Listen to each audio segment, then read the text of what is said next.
Bacteriology को ना आगे कंप्लीट करते हैं। पिछली वाली वीडियो में हमने स्ट्रेप्टोकोकस और स्टेफाइलोकोकस किया था, इसके साथ हमने थोड़ा सा जनरल भी देखा था। आज हम 3 या 4 बैक्टीरिया कंप्लीट करने की कोशिश करेंगे और तीनों ही जो भी 4 मैंने सोचे हैं, like vibrio cholera, Salmonella typhi और बेसिलस 2 करेंगे, एंथ्रैक्स और सीरस।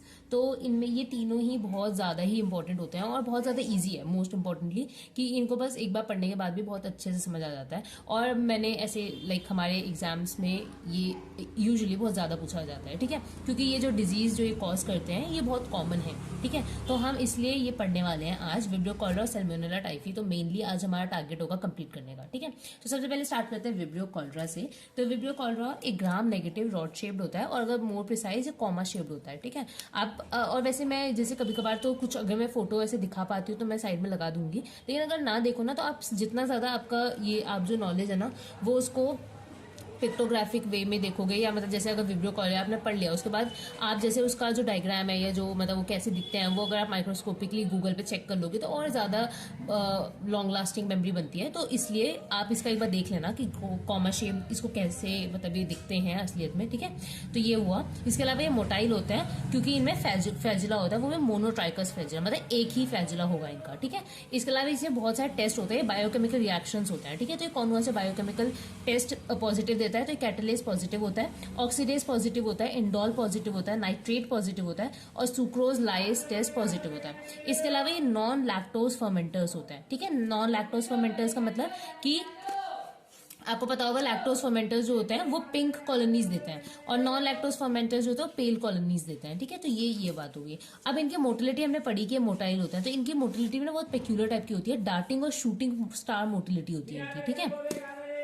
और जब हम इसकी ग्राम स्टेनिंग करते हैं तो ये ग्राम स्टेनिंग में ऐसा लगता है फिश इन स्ट्रीम अपीयरेंस इसकी दिखती है, ठीक है। जैसे समंदर में बहुत सारी फिशेज है ऐसा अपीयरेंस दिखता है इसका, ठीक है। अब इसकी क्लासिफिकेशन देख लेते हैं। इसी क्लासिफिकेशन वैसे इतनी खास नहीं है, लेकिन पूछा जाता है कभी कभार कि वेंकटरामन क्लासिफिकेशन जो है, गार्डनर वेंकटराम क्लासिफिकेशन, वो क्या है इसकी, ठीक है। तो ये बाकी आप अगर इसके बड़े क्वेश्चन आ रहे हैं 10 नंबर के, अगर ज्यादा लेंथ वाली बनानी है तो ये क्लासिफिकेशन आप लिखोगे तो ईजी होगा, इतना टफ नहीं है। तो विब्रियो जो होती है ना वो उसमें 2 ग्रुप्स बनते हैं मेनली, ग्रुप ए और ग्रुप बी, ठीक है। और वो बेसिस किस बेस पे डिवाइड है, उनके एंटीजन पे। तो कॉमन अगर एच एंटीजन है तो ग्रुप ए में आता है, अगर कॉमन ओ एंटीजन है या हेट्रोजीनियस है तो ग्रुप बी में आता है, ठीक है। इसके बाद ये जो ग्रुप ए एंटीजन है ना वे वापस डिवाइड हो सकते हैं, या तो क्लासिकल और एटोर में डिवाइड होगा, ठीक है, या तो वो अपने सीरो टाइप की बेसिस पे 0 से 1 या नॉन 0 to 1 हो सकते हैं, ठीक है।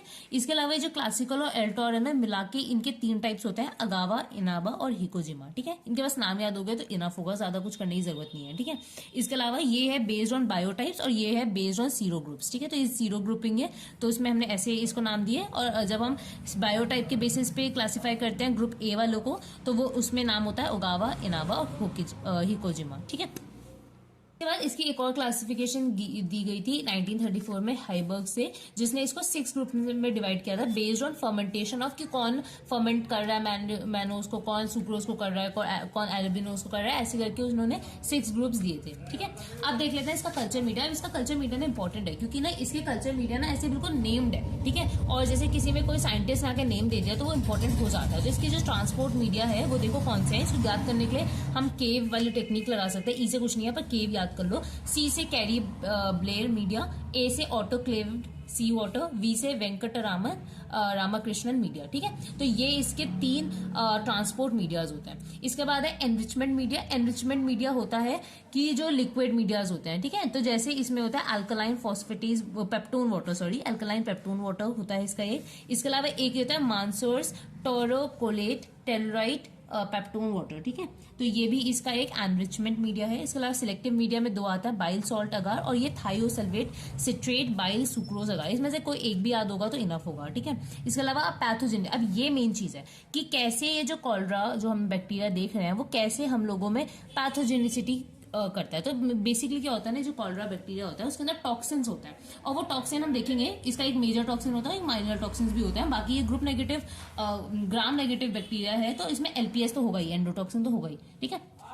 तो यही है इसमें। पर एक चीज है कि इसका जो एलपीएस होता है ना उस पर कोई भी पैथोजेनेटिक इफेक्ट नहीं होता, नो रोल इन पैथोजेनेसिस। इसके अलावा कॉलरा टॉक्सिन होता है वो हम देखेंगे मेजरली, ठीक है। इसके अलावा टॉक्सिन होता है, टॉक्सिन को रेगुलेटरी पिल्लस होता है जो एडहर्शन के लिए इंपॉर्टेंट होता है। ठीक है, अब देखते हैं इस कॉलरा टॉक्सिन के बारे में, क्योंकि यही है जो हमारी बॉडी में कॉलरा जो डिजीज है वो कॉज करता है। ठीक है, कॉलरा। इसको ना डायग्रामेट्रिकली मैंने ऐसा बनाया है कि सपोज ये पूरा एक कॉलरा टॉक्सिन है, उसके ना दो पार्ट्स होते हैं, ए पार्ट और बी पार्ट। अब जो बी पार्ट होता है ना उसको याद करना, बी फॉर बाइंडिंग। ठीक है, तो बी पार्ट जो है ना हेल्प करता है बाइंडिंग की, हमारे जो रिसेप्टर्स है ना उसको बाइंड करने के लिए बी पार्ट हेल्पफुल होता है। और जो ए पार्ट होता है वो आगे जाके जो उसको करना है वो करेगा। वो क्या करेगा, एटीपी को एडीपी में कन्वर्ट कर देगा। इसको कहता है राइबोस। उसके बाद क्या होगा, राइबोसाइलेशन ऑफ एडेनाइल साइक्लेज एंजाइम। ठीक है, जिससे क्या हो गया, तक हमने क्या देखा कि बी वाला जो है वो बाइंडिंग के लिए हेल्पफुल होगा, ए वाला जो होगा वो एटीपी को पहले एडीपी में कन्वर्ट करेगा, एडीपी की वजह से एडेनाइल साइक्लेज होगा, उसमें लाइबोसाइलेशन होगा, फिर वो साइक्लिक एएमपी आएगा, फिर प्रोटीन काइनेज की एक्टिविटी बढ़ेगी जिसकी वजह से फॉस्फोराइलेशन हो जाएगा चैनल्स का। और इसकी वजह से इसका मतलब क्या है, जैसे जितने भी चैनल्स है ना वो हमारे बॉडी में उस पर फॉस्फेट्स लग जाएंगे, उसको कहते हैं फॉस्फोराइलेशन ऑफ चैनल्स। ठीक है, वो लगने के बाद जितना भी क्लोरीन होगा ना वो मूव आउट करेगा। अब क्लोरीन मूव आउट करेगा तो उसके पीछे पीछे एनए भी मूव करेगा। ठीक है,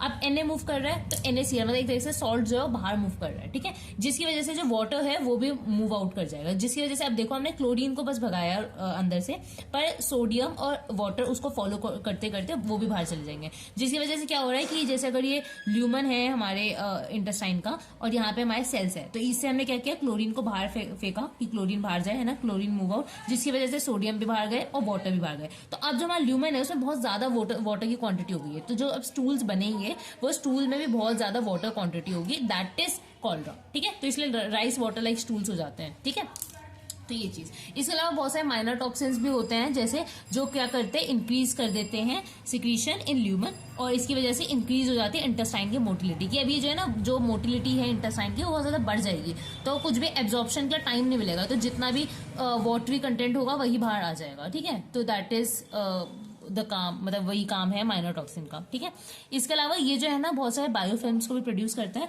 और which help Vibrio cholera to survive in nutrient poor और स्ट्रेसफुल एनवायरमेंट। ठीक है, तो ये हो गया। अब देख लेते हैं क्लिनिकल फीचर्स इस डिजीज की। ठीक है, तो सबसे पहले क्लिनिकल फीचर्स में इंक्यूबेशन पीरियड है, तो इंक्यूबेशन पीरियड इतना वो मतलब बहुत ज्यादा वैरी करता है, तो मैंने इसे लिखा नहीं। इसके बाद इसके क्लिनिकल फीचर्स देखो, sudden painless voluminous watery diarrhoea. ठीक है, सडन होगा, पेनलेस होगा और वॉल्यूमिनस वाटरी डायरिया होगा, वाटरी डायरिया होगा। स्टूल कैसे होंगे, नॉन बिलियस। ठीक है, बाइल नहीं होगा स्टूल में, ग्रे कलर के होंगे, स्लाइटली क्लाउडी फ्लूइड। ठीक है, with flake of mucus, no blood. ठीक है, बहुत सारा म्यूकस आएगा और कोई भी ब्लड नहीं होगा। ठीक है, और जो स्टूल है वो बहुत ज्यादा सिमिलर लगेंगे राइस वाटर की तरह। ठीक है, इसके अलावा स्टूल में से ना स्वीट इनऑफेंसिव ऑर्डर आता है। ठीक है, कैसी स्मेल आती है, इनऑफेंसिव सी स्वीट सी ऑर्डर होती है। ठीक है, इसके अलावा नॉन इन्वेसिव होता है, इसका मतलब कोई भी पस वस फॉर्मेशन नहीं हो रहा है यहाँ पे, और वॉमिटिंग होती है विदाउट फीवर, की वॉमिटिंग भी हो सकती है पर फीवर नहीं होगा इंसान को। ठीक है, इसके अलावा मसल क्रैम्प्स होते हैं। ठीक है, मसल क्रैम्प्स, इलेक्ट्रोलाइट डिस्टर्बेंसेस। ठीक है, जिसकी वजह से क्यों हो रहे हैं मसल क्रैम्प्स, क्योंकि बॉडी में बहुत ज्यादा इलेक्ट्रोलाइट का डिस्टर्बेंस हो गया है, Cl बाहर जा रहा है, सोडियम बाहर जा रहा है, बहुत ज्यादा इलेक्ट्रोलाइट डिसबैलेंस हो गया है, जिसकी वजह से मसल क्रैम्प्स आ सकते हैं।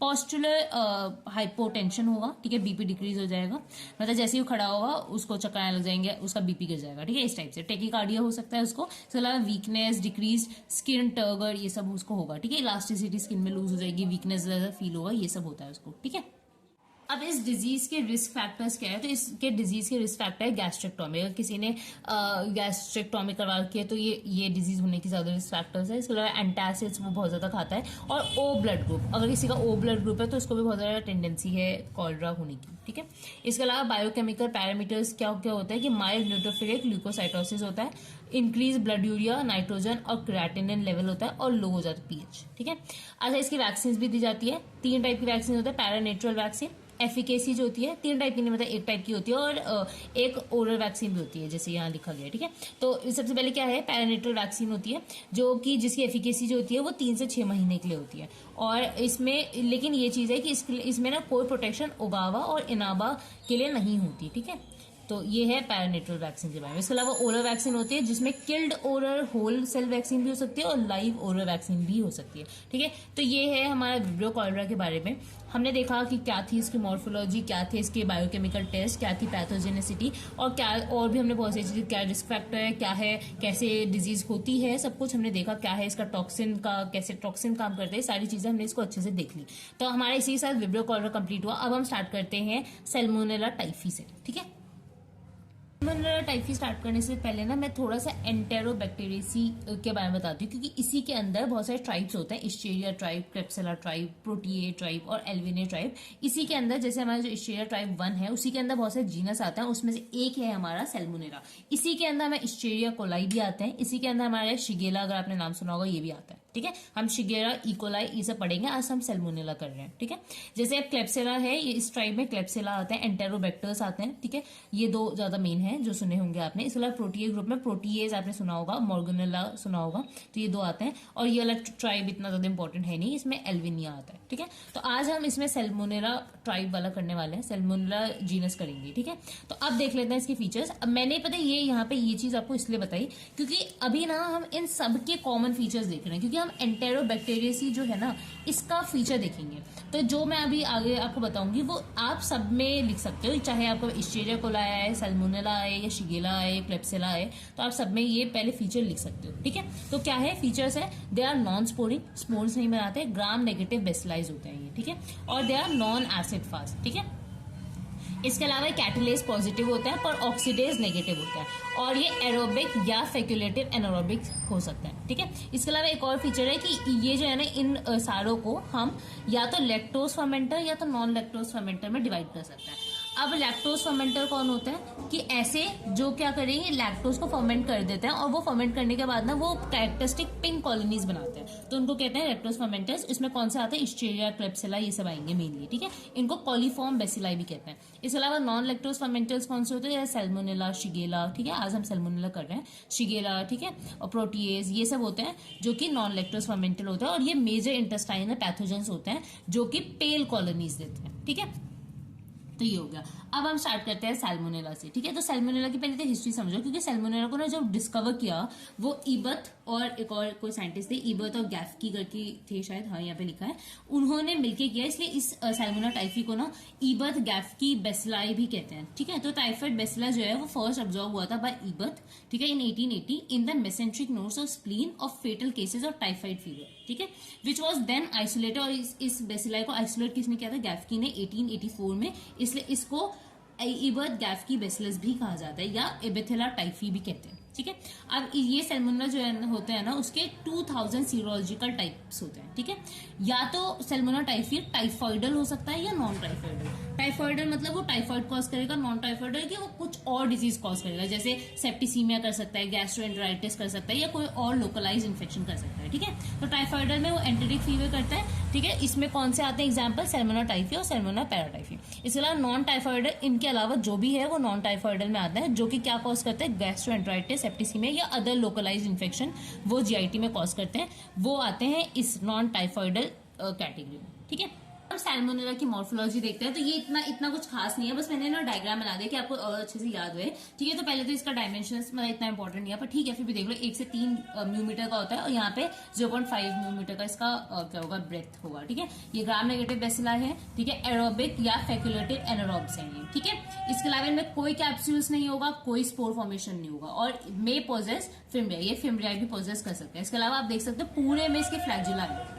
ठीक है, तो इस पूरे में फ्लैजिलाज है, इससे में क्या शो हो रहा है कि पेरी ट्राइकेट फ्लैजिला और फ्लैजिला है, तो वो तो मोटिलिटी होगा ही, तो ये जो हमारा सैल्मोनेला होता है वो मोटाइल होता है। ठीक है, बट इसके कुछ नॉन मोटाइल फॉर्म्स भी होते हैं, जो मैंने यहाँ पे लिखा है, सैल्मोनेला गॉल्यूनरम और सैल्मोनेला पुरेरम, पर इतना इंपॉर्टेंट नहीं है, अगर याद है तो लिख देना। ठीक है, इसके अलावा पीएच रेंज का भी एग्जिस्ट, मतलब ऑप्टिमम कितना होता है, 6 to 8 इसका पीएच, और टेम्परेचर 15 to 41 डिग्री सेल्सियस।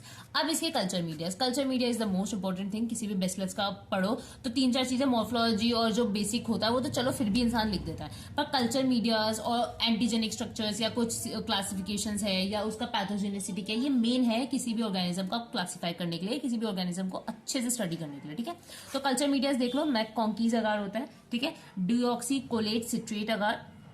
ठीक है, एक्सएलडी अगार, एजाइलोज, लाइसिन, डिऑक्सीकोलेट। ठीक है, जिसमें क्या होता है, ये क्या करते हैं ना, इसमें 2 होता है, एक ऊपर वाला हमने पढ़ा, एक नीचे भी हम पढ़ेंगे, Wilson and Blair bismuth sulphide. ठीक है, ये 2 जो होते हैं कल्चर मीडिया, ये दोनों में ना ब्लैक कॉलोनीज बनता है, पर ऊपर वाले में ब्लैक क्यों बनते हैं, क्योंकि H2S प्रोडक्शन होता है, और नीचे वाले में क्या क्यों बनता है, क्योंकि इसमें भी जेट ब्लैक कॉलोनीज होती है और उसमें मेटालिक शीन होता है due to H2S other paratyphi. ठीक है, don't produce H2S therefore green colonies. ठीक है, तो इसके अंदर भी H2S की वजह से ही जेट ब्लैक कॉलोनीज बनती है जिसमें मेटालिक शीन होता है और इसमें भी ब्लैक कॉलोनीज बनती है। ठीक है, ये हो गया। इसके अलावा एनरिचमेंट मीडिया में हम देखेंगे सेलेंटिन F और टेट्राथायोनेट अगार, ये जनरली पूछा जाता है, एक बार हमारी क्लास में हमसे पूछा गया था, तो ये ठीक है इंपॉर्टेंट है। एनरिचमेंट मीडिया कौन क्या होता है इसका, सेलेंटिन F और टेट्राथायोनेट। ठीक है, अब इसका रेजिस्टेंस क्या है, तो ये जो है ना इजिली किल्ड हो सकता है at 55 degree Celsius in 1 hour. ठीक है, या तो 1 आवर में 55 डिग्री सेल्सियस के लिए रख दो वो सब्सटेंस जिसमें आपको लग रहा है कि सैल्मोनेला है तो वो किल हो जाएगा,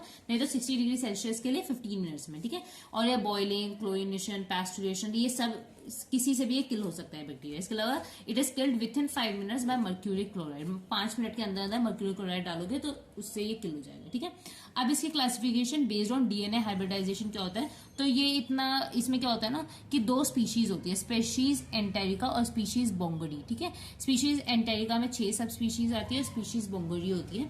ठीक है, इसके अंदर तो ये जो होता है ना किसके बेसिस पे डिवाइड किया, डीएनए हाइब्रिडाइजेशन के बेसिस पे हमने सैल्मोनेला को डिवाइड किया।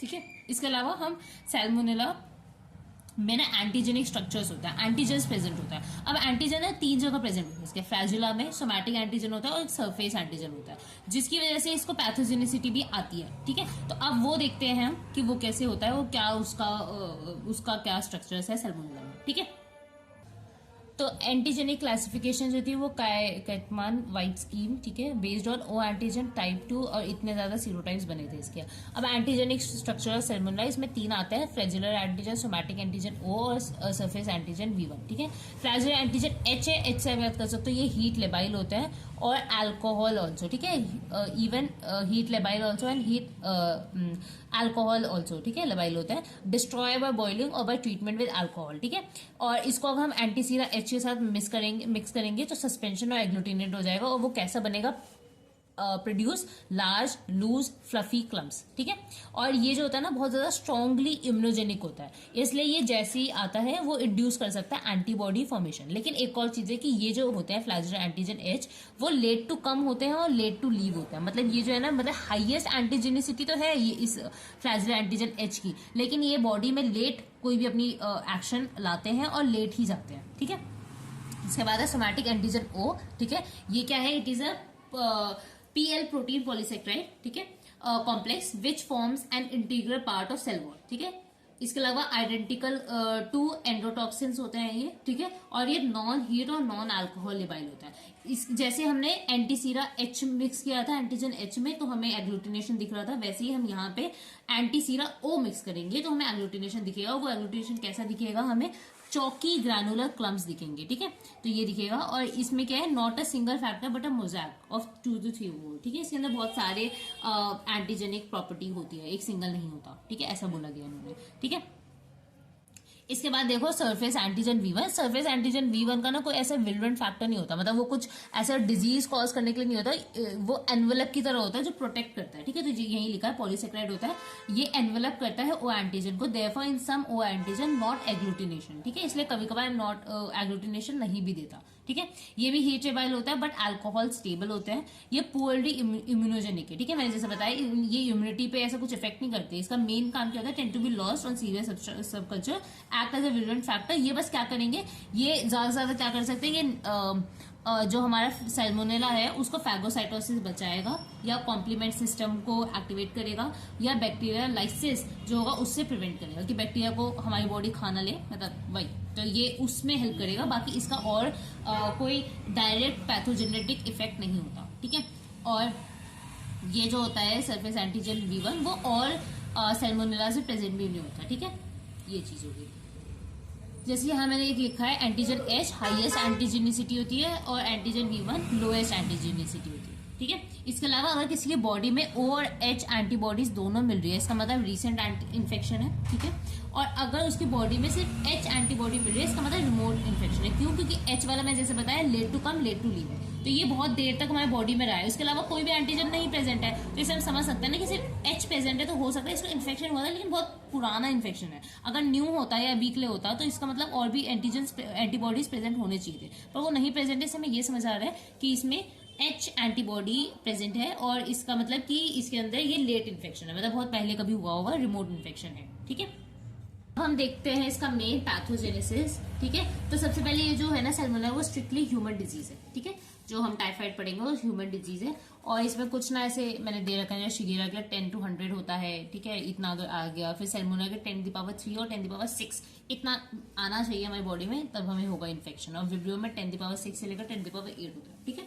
अच्छा, pathogenesis is caused by Salmonella typhi, but Salmonella paratyphi A B C also cause them. ठीक है, सैल्मोनेला टाइफी जो है 4 केसेस कॉज करेगा, तो सैल्मोनेला पैराटाइफी 4:1 होता है इनका। ठीक है, अब इसका इन्फेक्टिव डोज मैंने बता दी। इंक्यूबेशन पीरियड 10 से 14 दिन का होता है। उसका ट्रांसमिशन कैसे होता है, ह्यूमन ओनली रिजर्वियर। ठीक है, सिर्फ ह्यूमन से ही फैल सकता है। डायरेक्ट कॉन्टैक्ट या इनडायरेक्ट कॉन्टैक्ट, इनडायरेक्ट मतलब via contaminated food and water. ठीक है, इसके रिस्क फैक्टर में कौन आता है, चाइल्ड और यंग पीपल, या ओवर क्राउडिंग स्पेस में रहना, या पुअर सैनिटेशन, इसके रिस्क फैक्टर होता है। अब इसकी पैथोजेनिसिटी देखो, सबसे पहले क्या होता है कि बॉडी में ना ये जो है अटैच कर जाते हैं। जैसे हमारी बॉडी में आए, सबसे पहले हमने उनको इंजेस्ट किया, जो कि हमारे जो अटैच हो जाते हैं माइक्रोबिलाई से। ठीक है, इलियर म्यूकोसा जो होता है उस पर अटैच हो जाता है और पेनिट्रेट कर देता है रेमिना प्रोपिला और सब म्यूकोसा लेयर में। ये सारी लेयर्स होती है हमारे इंटेस्टाइन की, तो इसमें ये पेनिट्रेट कर जाते हैं, जिसकी वजह से ठीक है, और ये फैगोसाइटोज हो जाता है बाय पॉलीमर्स और मैक्रोफेज। अब यहाँ पे हम क्या सोच सकते हैं कि इनको फैगोसाइटोज कर ले, अब कहानी खत्म। लेकिन ये क्या करते हैं ना, ये फैगोसाइट होने के बाद वहीं पे मल्टीप्लाई करने लग जाता है और resist killing and ability to multiply, उसी के अंदर मल्टीप्लाई करने लगेंगे, जिसकी ठीक है, और वो मैक्रोफेजेस के अंदर है। ठीक है, तो वो ट्रैवल करके लिम्फ नोड्स में जा सकते हैं। तो वो कहाँ चले जाते हैं, मेसेंट्रिक लिम्फ नोड में चले जाते हैं, where they multiply and via thoracic duct enter blood stream, और फिर ब्लड स्ट्रीम में एंटर कर जाते हैं। ठीक है, अब ब्लड स्ट्रीम में एंटर करेंगे तो बैक्टीरियमिया होगा। ठीक है, तो transient bacteraemia follows during which bacilli grow in liver. तो ये ऐसे इन जगह पे ये बेसिलास चले जाते हैं, कहाँ कहाँ, liver, gall bladder, spleen, bone marrow, lymph node, lungs और किडनी। ठीक है, यहाँ ये चले जाते हैं, जिसकी वजह से ये सारे साइड पे क्या हो जाता है, मैसिव बैक्टीरियमिया हो जाता है एट दी साइड। और एक और चीज़ है कि जो बाइल है जो गॉल ब्लैडर में मिलता है वो वेरी गुड कल्चर मीडिया होता है इसके लिए, तो वहाँ पे बहुत मस्त ग्रो करता है। Therefore multiply abundantly in gall bladder and from there फिर ये डिस्चार्ज होता है कंटिन्यूसली टू इंटेस्टाइन। ठीक है, इंटेस्टाइन में डिस्चार्ज हो जाता है where Peyer's patches and lymphoid follicle involve. ठीक है, जहाँ पे पेयर्स पैचेज और लिम्फोइड फॉलिकल सब इन्वॉल्व हो जाते हैं इलियम में, और धीरे धीरे वो सारे जितने भी होते हैं वो नेक्रोस हो जाता है और इन्फ्लेमेशन हो जाता है, और इंटेस्टाइन में एक स्पेसिफिक टाइप का अल्सर बना देते हैं जिसको कहते हैं टाइफॉइड अल्सर्स। ठीक है, अब ये टाइफॉइड अल्सर्स भी कैसे होता है, फ्लास्क शेप्ड होता है, बिल्कुल डीप होता है, ये सब आपको पता होना चाहिए। तो टाइफॉइड अल्सर्स बन जाते हैं, जो कि बहुत ज्यादा प्रोमिनेंट, बहुत पेक्यूलियर होता है कि किस टाइप के अल्सर्स होते हैं। ठीक है, अब टाइफॉइड अल्सर की कॉम्प्लिकेशंस क्या हो सकती है, वही बेसिक कॉम्प्लिकेशन है जो हर अल्सर की होती है। तो इंटेस्टाइनल है टाइफॉइड अल्सर, तो इसमें परफोरेशंस और हैमरेज आपको देखने को मिलेगा। ठीक है, ये मेजर कॉम्प्लिकेशन होती है, और आफ्टर 3 से 4 वीक नॉर्मली खुद ही सबसाइड हो जाता है इसका डिजीज। ठीक है, normally constitute the course of disease, intestinal lesion undergo healing, और हीलिंग हो जाती है, वहाँ स्कार वार बन जाता है। ठीक है, इसके बाद इसका क्लिनिकल कोर्स क्या है, तो ऑनसेट जो होता है ये जो डिजीज का वो ग्रेजुअल होता है। पहले हेडेक, मिलेज, एनोरेक्सिया, कोटेड टंग, एब्डोमेन डिस्कम्फर्ट, ये सब दिखेगा। इसके अलावा एक अलग सी चीज है स्टेप लैडर पायरेक्सिया होता है। ठीक है, स्टेप लैडर यहाँ पे जैसे बताया कि चढ़ेगा बुखार, उतर जाएगा, नॉर्मल हो जाएगा, पर जीरो नहीं होगा, मतलब जीरो इन द सेंस जो नॉर्मल बॉडी टेम्परेचर था उतना नहीं आएगा, फिर से ऊपर चढ़ जाएगा, और मतलब फिर से थोड़ा सा हाई लेवल पे ही बुखार रहेगा। तो ऐसे इसका स्टेप लैडर पायरेक्सिया होता है विद रिलेटिव ब्रेडिकार्डिया और टैक्सीमिया। ठीक है, इसके अलावा सॉफ्ट और पैल्पेबल स्प्लीन होते हैं, हिपैटोबिगली भी दिख सकते हैं, और रोज स्पॉट्स दिखते हैं। ठीक है, वैसे तो इसकी कॉम्प्लिकेशंस देख ली, लेकिन अलग से भी हम देख लेते हैं। तो इसकी कॉम्प्लिकेशन में आते हैं इंटेस्टाइनल परफोरेशन, ब्रोंकाइटिस हो सकता है, हैमरेज हो सकता है, सर्कुलेटरी कोलैप्स हो सकता है, साइकोसिस, deafness, meningitis, peripheral neuritis, cholecystitis, abscess formation, arthritis, periostitis, nephritis, haemolytic anaemia, ये सब आपको इसके कॉम्प्लिकेशन मिल सकते हैं। ठीक है, इसके Salmonella paratyphi A and B जो होता है वो माइल्ड टाइप का पैराटाइफाइड कॉज करता है, और जो सैल्मोनेला पैराटाइफी C होता है वो जो है मेजरली कॉम्प्लिकेशंस के लिए रिस्पॉन्सिबल होता है, जैसे कि सेप्टिसीमिया और सुपरेटिव कॉम्प्लिकेशंस। ठीक है, अब समझते हैं इसका लैब डायग्नोसिस। तो सबसे पहले स्पेसिमेन लेंगे, ब्लड, यूरिन और स्टूल, ये 3 स्पेसिमेन लिए जाते हैं। इसके अलावा ब्लड कल्चर किया जाता है, और ठीक है ब्लड कल्चर किया जाता है, जिसमें से अगर 90% ऑफ ब्लड कल्चर जो है अगर वो पॉजिटिव है तो फर्स्ट वीक ऑफ फीवर है। अगर मतलब फर्स्ट वीक ऑफ फीवर में 90% ऑफ ब्लड कल्चर जो होता है पॉजिटिव होता है। ठीक है, तो 75% ऑफ ब्लड कल्चर अगर पॉजिटिव है तो सेकंड वीक ऑफ फीवर में होता है ऐसा, और थर्ड वीक ऑफ फीवर में 60%। मतलब धीरे धीरे आप देख सकते हो कि ब्लड कल्चर भी धीरे धीरे थोड़ा कम सेंसिटिव होने लग गए हैं। ठीक है, और blood culture become rapidly negative और ट्रीटमेंट विद एंटीबॉडी। ठीक है, सर क्लॉट कल्चर्स देखे जाते हैं, फीसेस देखे जाते हैं, बायोकेमिकल टेस्ट चेक किए जाते हैं, मॉलिकुलर मेथड्स करते हैं जैसे एलिजा, ठीक है, सिप जिसको कहते हैं काउंटर इम्यूनो इलेक्ट्रोफोरेसिस PCR, ठीक है। इसके अलावा स्पेसिमेंस जो है ना फर्स्ट वीक, सेकेंड वीक और थर्ड वीक, फोर्थ वीक, इनमें ना अलग अलग स्पेसिमेंस यूज किया जाता है। जैसे अगर फर्स्ट वीक इन्फेक्शन है तो उसमें ब्लड कल्चर, बोन मैरो एस्पिरेट्स और ड्यूडनल एस्पिरेट्स लेता है। सेकेंड और थर्ड वीक में है तो सीरम और for antigen antibody detection by Widal test stool और यूरिन कल्चर लेते हैं। फोर्थ वीक में स्टूल एंड यूरिन लेते हैं और अगर वो कैरियर है तो उसमें स्टूल और यूरिन कल्चर और सीरम एंटीबॉडी डिटेक्शन किया जाता है और VI एंटीजन। तो इससे हम डायग्नोस कर सकते हैं कि उसको है या नहीं, ठीक है। इसके अलावा टिपिकल अगर वो क्लिनिकल फीचर्स दिखा रहा है, जैसे स्टेप लैडर पैटर्न दिखा रहा है, रोज स्पॉट्स दिखा रहा है, nausea, vomiting, anorexia, GIT, bleeding, perforation, ये सब दिख रहे हैं, ऐसे सारे स्पेसिमेन भी पॉजिटिव आ रहा है तो हम समझ सकते हैं कि इसको हाँ टाइफाइड ही है, ठीक है। इसके अलावा स्टूल कल्चर्स भी हमने देखा था, स्टूल का कल्चर कर लो, है ना, एनरिचमेंट मीडिया और हाईली सेलेक्टेड अगर आता है पॉजिटिव कॉलोनीज बन जाते हैं तो वो भी एक होगा इसमें डायग्नोस्टिक फीचर कि हाँ स्टूल कल्चर से भी आप इसका डायग्नोसिस निकाल सकते हो। इसके अलावा एक अलग सी चीज आती है, उसको कहते हैं विडाल टेस्ट, ठीक है। विडाल टेस्ट, अब ये विडाल टेस्ट होता क्या है ना, इसमें मैं एक अलग सी वीडियो लेके आऊंगी, शॉर्ट वीडियो, ठीक है, शॉर्ट्स, तो आप सब्सक्राइब कर लो चैनल को और उसमें मैं बहुत इजीली समझा दूंगी इसको क्या होता है। विडाल टेस्ट बहुत ईजी है और बहुत ज़्यादा इंपॉर्टेंट भी है, ठीक है। तो अभी के लिए हम यहीं पे वीडियो वाइंड अप करते हैं। तो आप बताना मुझे कि आपको ये दोनों बैक्टीरिया समझ आए या नहीं, और इसमें अगर कोई भी डाउट आया तो आप मुझे कमेंट सेक्शन में पूछ सकते हो, और अगर आपकी कोई और भी क्वेरी है, कुछ और भी वीडियो आप चाहते हो तो वो भी आप मुझे कमेंट सेक्शन में बता सकते हो, ठीक है। तो that's it for the video. अगर आपको पसंद आए तो लाइक कर देना, सब्सक्राइब कर लेना और अपने दोस्तों के साथ भी शेयर कर देना, ठीक है। Bye bye.